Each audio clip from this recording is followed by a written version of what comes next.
This is another video on elapsed time, and this one is going to be to the nearest minute. So we have been doing this by making number lines and showing our jumps, and I'm going to continue showing you that strategy. So these are the first two problems on your paper for today, and I'm just going to show you how to do them, walk you through how I go about doing them, so you can do the rest of the sheet on your own. Remember, elapsed time is just how much time takes place between a start time and an end time. And I like to give the example of a party. If we have a start time of like 5 and an end time of 6, the elapsed time is 1 hour, because that's how much time comes in between the start time and the end time. Now, on all of the examples that I have shown you, it is giving you the start time and the end time, and you have to find the elapsed time. However, on this worksheet, it kind of switches it up on you, and sometimes it gives you the elapsed time, but not the end time. So you have to kind of work differently to get to your answer. I'm going to show you how.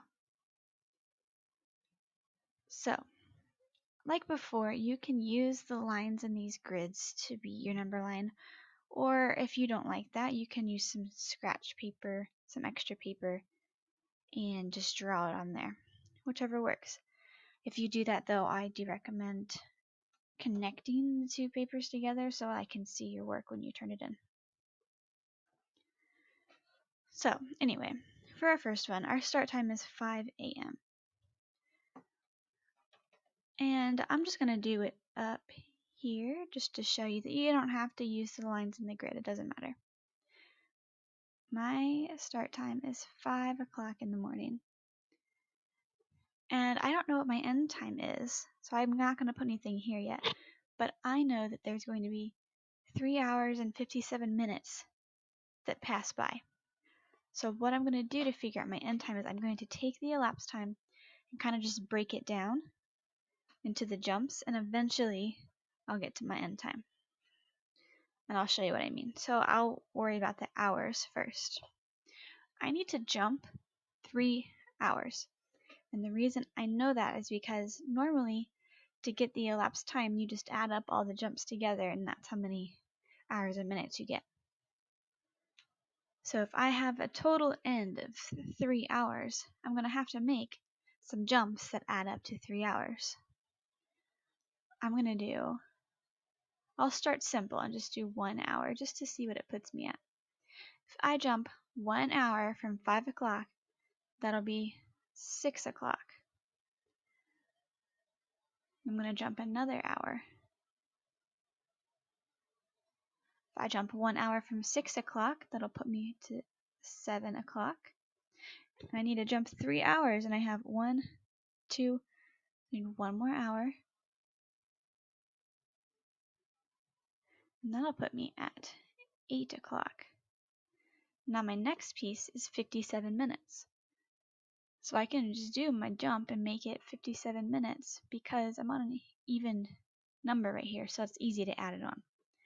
So if I'm at 8 o'clock and I jump 57 minutes, it will be 8:57.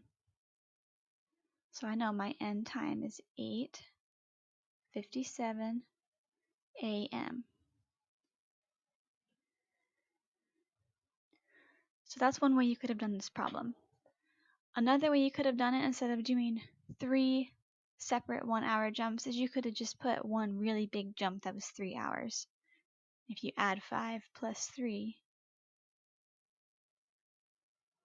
you'll get 8, which will put you at 8 o'clock again. So whichever way makes the most sense to you is perfectly fine.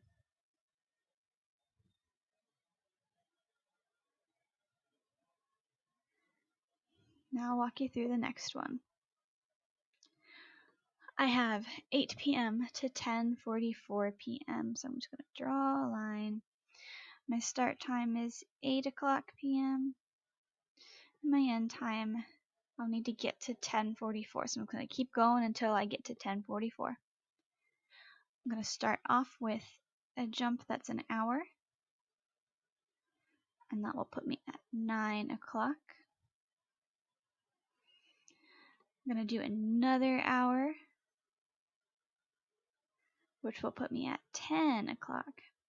Now I can't do another hour-long jump because that will put me past my end time. So if I'm at 10 o'clock, I need to get to 10:44. I just need to add 44 minutes, and that'll put me at 10:44 p.m. Now to get my elapsed time, I'm going to add up my hours and my minutes. And you do the hours first. So I have 2 hours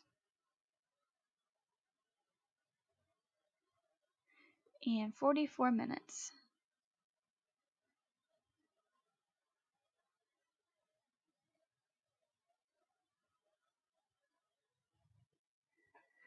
And that's how it's done.